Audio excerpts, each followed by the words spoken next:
सो hi everyone जी, कैसे हैं आप सब। मैं राजन चौधरी, मंजिल इमिग्रेशंस। आज का मेरा वीडियो रहेगा ऑस्ट्रेलिया की स्टेटमेंट ऑफ पर्पस को लेकर के। यस, SOP जिसको हम बोल देते हैं, इज इट। सबसे पहले पॉइंट रहेगा हमारा, इंपॉर्टेंस क्या होती है स्टेटमेंट ऑफ पर्पस की। आपको इसकी इंपॉर्टेंस के बारे में अच्छे से पता होना चाहिए क्या होती है। देखिए, statement of purpose is a very important document for determining acceptance, rejection of applicants for offers as well as visas। इस लाइन में बड़ा कुछ है, इस पॉइंट में बहुत कुछ है। वो बहुत कुछ क्या है? आपका SOP जनाब, आपका SOP ही सब कुछ है। डिपेंड करता है आपकी ऑफर लाने पर उसमें आएगी कि नहीं आएगी, वीजा आएगा कि नहीं आएगा, या रिजेक्शन होगी। सब कुछ SOP पर डिपेंड करता है। इसीलिए अपनी SOP जितनी ज्यादा हो सके उतनी अच्छी बनाइए, is it.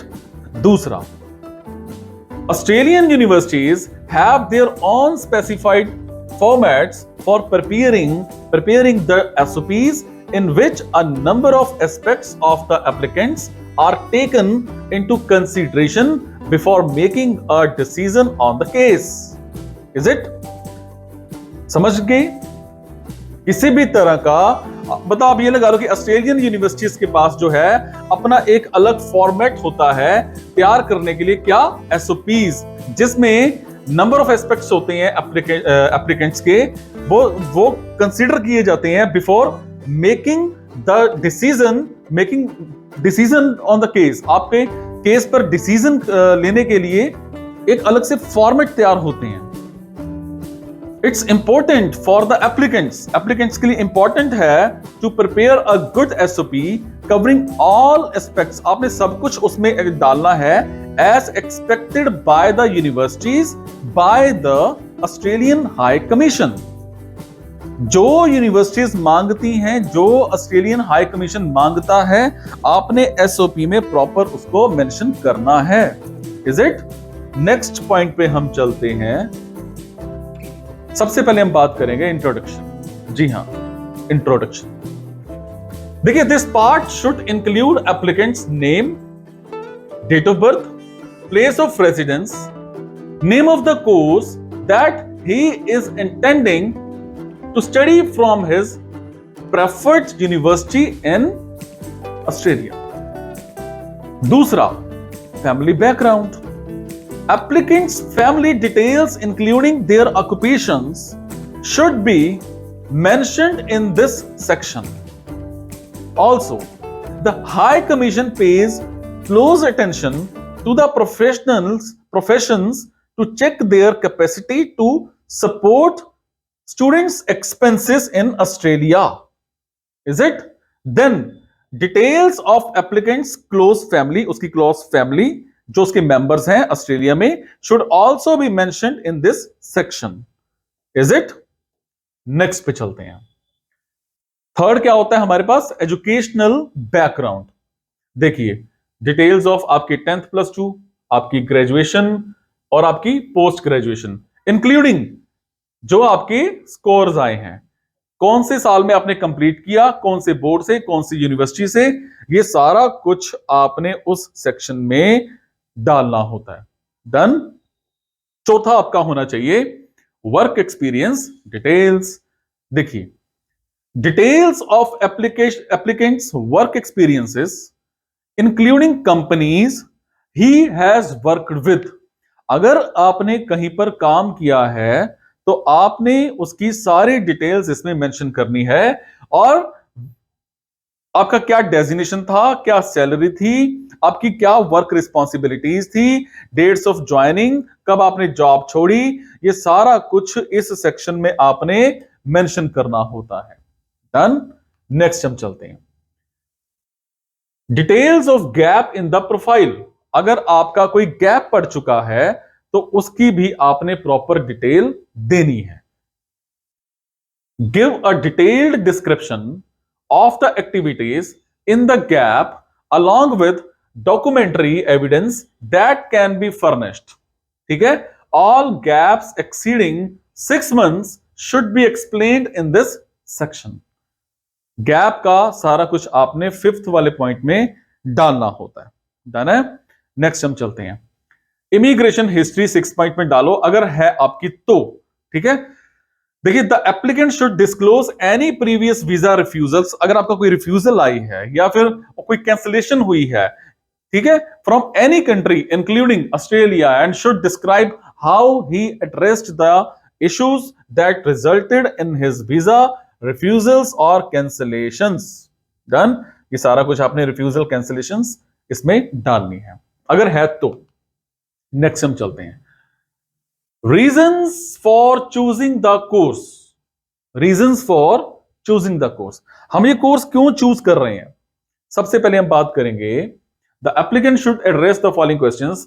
How will this programme benefit him in future. आपने इसके बारे में प्रॉपर बताना है कि ये प्रोग्राम आपको इन फ्यूचर क्या बेनिफिट करेगा, आपको क्या इसका फायदा होगा.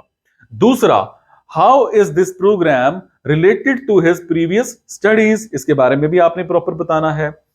इन this programme is not related to his previous studies, why has he decided to change his career path. ठीक है. नेक्स्ट हमारे पास आएगा, what does he know about his programme. उसके बाद, what does he like about the programme structure. Is he aware of the full cost of the programme. ये सारा कुछ आपने इसमें मेंशन करना है. डन. उसके बाद नेक्स्ट हम चलते हैं 8th पॉइंट पे. ये क्या कहता है? Reasons for choosing not to study in India.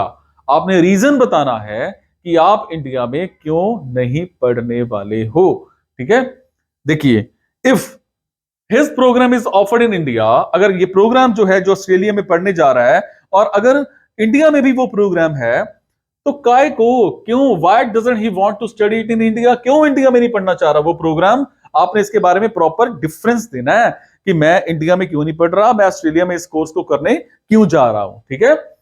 How is the education system in Australia different to that from India, and how will this benefit him. इसके बारे में आपने प्रॉपर बताना है कि ये प्रोग्राम कि ऑस्ट्रेलिया में एजुकेशन सिस्टम आपको कैसा लगता है. ठीक है. और इंडिया से उसको क्या अलग, मतलब अलग दिखता है और इसमें क्या बेनिफिट मिलेगा. Done. 9th point, reasons for choosing to study in Australia. देखिए, what research has he done into other countries that he has led him to choose Australia as his study destination. Okay. And how will studying in Australia benefit his future. Done. कोई doubt है तो comment में पूछ लेना.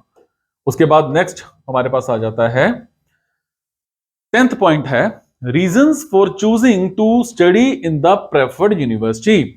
देखिए, comparison of the preferred university with other universities in Australia in terms of ranking, scholarships, tuition fees, facilities and reason for choosing the preferred university over other universities.